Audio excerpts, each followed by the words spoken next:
বসু নিজেই তো একটা হাস্যকর লোক। ব্রাত্য বসু অভিনয় ছাড়া আর কিছুই করেনি। ও এই জায়গাটাকে যেখানে বসে আছে সেটাকে একটা অভিনয় মঞ্চ বলে মনে করে। শিক্ষামন্ত্রী মানে কি তার শিক্ষা থাকবে? উনি তো করতেন তো নাটক, এর আগে যে শিক্ষামন্ত্রী ছিল তার তো শিক্ষা এমন ছিল যে না, তার রক্ষিতার বাড়িতে রাজ্যপালের সিদ্ধান্ত চূড়ান্ত।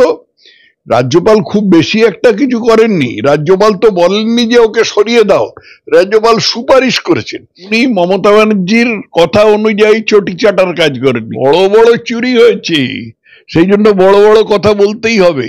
পাপ তো করেছে পার্থ চ্যাটার্জি, পাপ তো করেছে বালু মল্লিক, পাপ তো করেছে কেষ্টমণ্ডল, পাপ তো করেছে আর আরেকজনের নাম বলছি না, যে কয়লার সাথে জড়িত। এরাই তো পাপ করেছে। সেই টাকা যে বাজেয়াপ্ত হয়েছে সেই টাকা মানুষের মধ্যে বিলি করে দেওয়া হবে, তার মধ্যে আশ্চর্যের কি আছে? সেটা পাপের টাকা নয়। যদি উনি পদক্ষেপ নেন তাহলে সেই প্রশ্নটা নিয়ে নির্বাচন কমিশন কেন কেউই কোনো প্রশ্ন তুলতে পারবে না। নেত্রীর মতো যেমনি নেত্রী তেমনি তার চালা, যেমনি নেত্রী ওই কথাটা বললো তেমনি তার চালা এই কথা বললো। কটূক্তি আর নতুন করে কি বলবো? মুখ্যমন্ত্রী তো নতুন করে কটূক্তি করছেন না। মুখ্যমন্ত্রী এর আগে বর্তমান প্রধানমন্ত্রীর সম্বন্ধে উনি যখন আরেকটা রাজ্যের মুখ্যমন্ত্রী ছিলেন, গুজরাটের মুখ্যমন্ত্রী ছিলেন, তখন বলেছিলেন ওকে কোমরে দড়ি বেঁধে হিড় হিড় করে টেনে আনবো। আবার বলেছিলেন কেন্দ্রীয় সরকার আমাদের, ওটা কথাটা আমি বলতে চাই না, কেন্দ্রীয় সরকার একটা আমাদের কিছু একটা করছে আর কি, কিন্তু যেটা বলাটা যথেষ্ট নয়, উনি হাত দিয়ে দেখিয়েছিলেন কেন্দ্রীয় সরকার আমাদের। তো এই একজন রকম মানুষ, সে উনি একটা কটূক্তি করেছেন, তার মধ্যে আশ্চর্য হওয়ার কি আছে? সায়ন্তিকা একটা মানে ইয়ে করে একটা লাস্যময়ী মহিলা, তিনি নাচেন কোঁদেন কি করেন আমি জানি না, কিন্তু রাজনীতির যে এক ছটাক বোঝেন না সে সম্বন্ধে কোনো সন্দেহ নেই। যেমনি সায়ন্তিকা তেমনি রচনা তেমনি অন্য যারা সব এদিক ওদিক দাঁড়িয়েছেন, সায়নী ঘোষ সব হ্যাঁ, তা তো বটেই।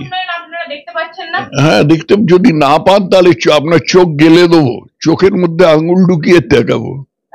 তিনি বলছেন বিজেপির নেতারা এখানে ভোট এলেই ডানা উড়িয়ে আসেন, ডানা দিয়ে এখানে হেলে দুলে দেখান, তারপরে তারা উড়ে চলে যান। উড়ে চলে যাবে না? মমতা ব্যানার্জি ওড়েন না?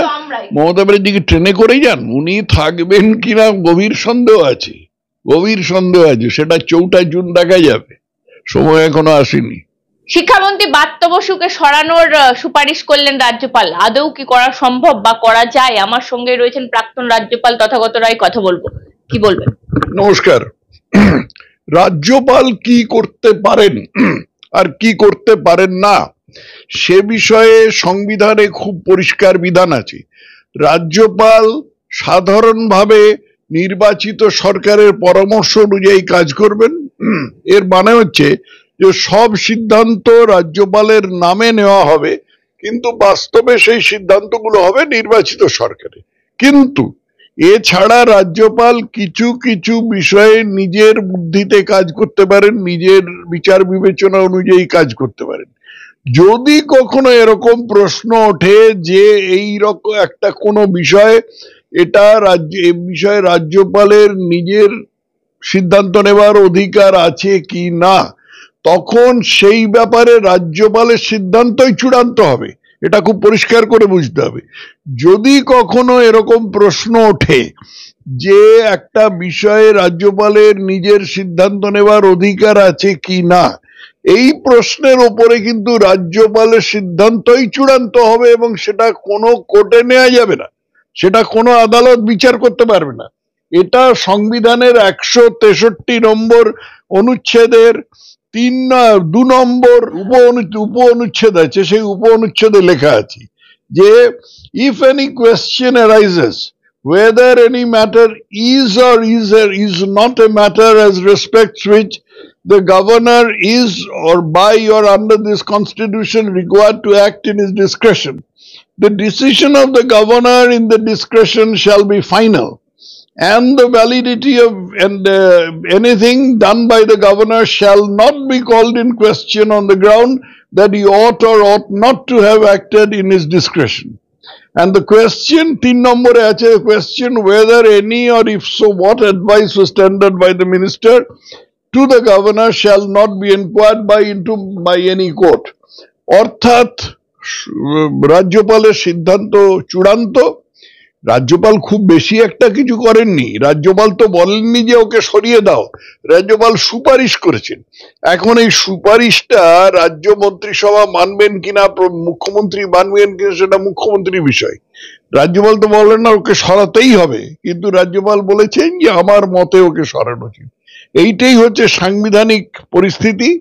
এবং যেটা যদি জানাতে পারেন না, কারণ উনি নির্বাচন কমিশনারের কাছে জানাতে পারেন, নির্বাচন কমিশনকে বলতে পারেন, কিন্তু এইভাবে সরকারকে বলতে পারেন না, কারণ নির্বাচনী বিধি যদি নিষেধ যদি ভঙ্গ হয়ে থাকে তাহলে সেক্ষেত্রে নির্বাচন কমিশন পদক্ষেপ নেবে। উনি কেন পদক্ষেপ নেন? উনি যদি পদক্ষেপ নেন তাহলে নির্বাচন কমিশন কেউই সেটা নিয়ে প্রশ্ন তুলতে পারবে না।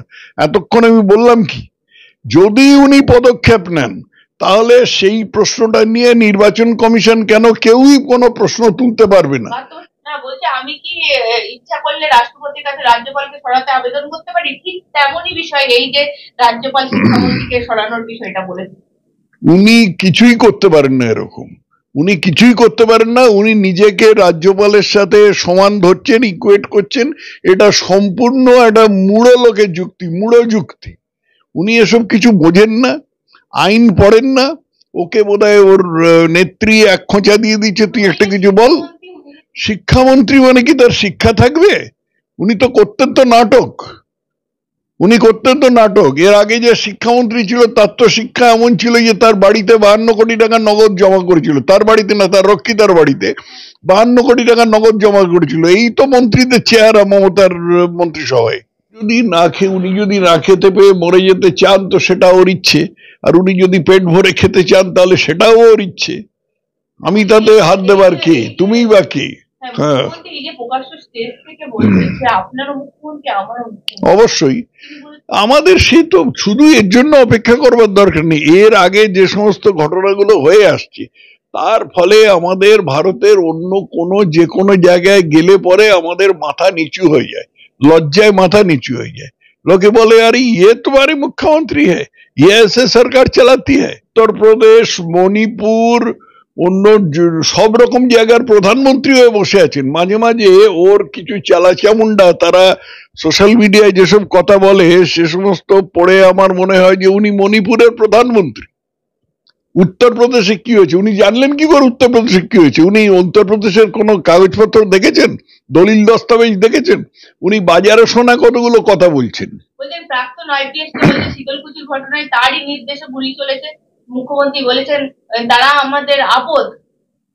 হ্যাঁ, তারা আমাদের আপদ তো বটেই, কারণ সে তো যে কোনো আইএএস আইপিএস অফিসার। আমি আগে সরকারি অফিসার ছিলাম, আমাদের কিন্তু আমি রেলের সরকারি অফিসার ছিলাম, আমাকে কিন্তু রেলমন্ত্রীর কাছে আনুগত্যের কোনো শপথ নিতে হয়নি। তেমনি আইপিএস অফিসারকে মমতা ব্যানার্জির কাছে কোনো আনুগত্যের শপথ নিতে হয়নি। আনুগত্যের শপথ হচ্ছে সংবিধানের কাছে, এবং উনি সংবিধান অনুযায়ী কাজ করেছেন। উনি মমতা ব্যানার্জির কথা অনুযায়ী চটি চাটার কাজ করেননি, এটাই ওর অপরাধ। বলছে যারা এখানে যারা বিজেপির প্রতিমন্ত্রী তারা হচ্ছে গুন্ডা নিশীথ প্রামাণিককে। হায় কি বলবো, উনি অল্প কিছুদিন আগে বলেছিলেন, আমার দিনটা ঠিক মনে নেই, বলেছিলেন শাহজাহান কিন্তু মানুষের জন্য কাজ করে, তারপরে দেখা গেল যে শাহজাহান একটা মার্কা মারা বদমাশ। সে লোকের জমি, সাধারণ চাষিদের জমি নোনা জল দিয়ে ভাসিয়ে দেয়, সেই জমি গাপ করে নেয়, তাদের বাড়ির মেয়ে বোনদের নিয়ে গিয়ে তারপরে রাত্রে ধর্ষণ করে। এই হচ্ছে শাহজাহানের চেহারা। উনি বলছেন ও তো মানুষের জন্য কাজ করে। এই মুখ্যমন্ত্রীর কথায় কি গুরুত্ব আছে? শাহজাহানকে তো আমরাই অ্যারেস্ট করেছি, সন্দেশখালী একটা ঘটনা ঘটেছে, কিছু একটা ঘটেছে, সন্দেশখালীতে কিছু একটা ঘটেছে, আর পার্থক্য ঘটনা কে ঘটেছে, কোথায় ঘটেছে? উনি অ্যারেস্ট করেছেন, অনুব্রত মণ্ডলকে উনি অ্যারেস্ট করেছেন, বালু মল্লিককে উনি অ্যারেস্ট করেছেন। বড় বড় কথা বলতে প্রধানমন্ত্রী এখানে এসে বড় বড় কথা তো বলতেই হবে, কারণ বড় বড় চুরি হয়েছে, সেই জন্য বড় বড় কথা বলতেই হবে। আর যারা পাপ করেছিল তাদের টাকা একদম ছোবেন না, পাপের টাকা। পাপের টাকা তো বটেই, কিন্তু পাপটা করেছিল মমতা ব্যানার্জির চালাচামুন্ডারা, এই কথাটা উনি বলছেন না আর কি, লুকিয়ে যাচ্ছেন। বলছি ডায়মন্ড হারবার এখন তো নওশাদের দিকে পিছিয়ে গেলেন, দেখলাম একটা অন্য প্রার্থী, কিভাবে দেখছেন বিষয়টা? কিছুই দেখছি না, এগুলো সব এর মধ্যে এদের মধ্যে নিজেদের যোগ সাজস হয়েছে আর কি, কিছু না। ডায়মন্ড হারবারে অভিষেক জিতবে না, অভিষেকের যা ইয়ে হচ্ছে, অভিষেকের এক প্রার্থী যখন দেবার তখন দেবে, লোকে তো ভোট দেবে দলকে। এখানে বিরোধী দল যদি একটা বিশেষ কোনো কেন্দ্রে যেতে, তাহলে কি পশ্চিমবঙ্গে সরকার বদলাবে? সরকার বদলাবে না, কেন্দ্রে সরকার বদলাবে। কেন্দ্রে সরকার বদলাবার জন্য যে দেয়া হয় সেটার সঙ্গে তো এর কোনো সম্পর্ক নেই। অভিষেক বন্দ্যোপাধ্যায় 4 লাখ কেন, 10 লাখও বলতে পারেন, 50 লাখও বলতে পারেন, যত ভোটার আছে তার চেয়ে বেশিও বলতে পারেন, কে আটকাচ্ছে? বলছেন আমাকে, বলছে বিজেপি কা দুয়ার খোলা है आ जाओ, नहीं तो अब की बार बिहार। হতে পারে, চুরি করে থাকলে তেহারে যেতে হবে। নিজের ইয়েকে অন্যের কাছ থেকে ঘুষ খেয়ে পার্লামেন্টে প্রশ্ন তুললে তেহারে যেতে হবে। নিজের পাসওয়ার্ড যদি বিদেশে একটা কোনো শক্তিকে দিয়ে থাকেন তাহলে তেহারে যেতে হবে, এর মধ্যে দোষের কি আছে? আর ওকে বিজেপিতে আসতে বলে কিন্তু মিথ্যে কথা বলছি, মিথ্যে কথা কথাটা শুনোনি কখনো? মিথ্যে কথা বলছি। আর এইদিকে দেখা যাচ্ছে তিনি বলছেন আমি যদি জেলে চলে যাই আমার মা নমিনেশন দেবে। আমার মা, কে বলছে? দিলে দেবে, ওর মা নমিনেশন দেবে। জেলের আশঙ্কা উনি নিজে থেকেই কেন করছেন? কারণ মনের অগোচর পাপ তো নেই, পাপ তো উনি করেছেন, সেই জন্যই উনি আশঙ্কা করছেন। উনি তো পাপ করেছেন, উনি তো অন্যের কাছ থেকে ঘুষ খেয়ে সংসদে প্রশ্ন তুলেছেন, উনি তো নিজের পাসওয়ার্ড কোনো একটা বিদেশি শক্তিকে দিয়ে দিয়েছেন। বলছি কুণাল ঘোষ বলছেন যে বরানগরে সায়ন্তিকা দাঁড়িয়েছে অনেকেরই এই প্যান্ট হলুদ হয়ে গেছে, কি বলবেন? এই তো নেত্রীর মতো, যেমনি নেত্রী তেমনি তার চালা, যেমনি নেত্রী ওই কথাটা বললো তেমনি তার চালা এই কথা বললো। এগুলো কি কোনো সভ্য মানুষের কথা? প্যান্ট হলুদ হয়ে গেছে কি ভিজে গেছে, এগুলো সভ্য মানুষের কথা?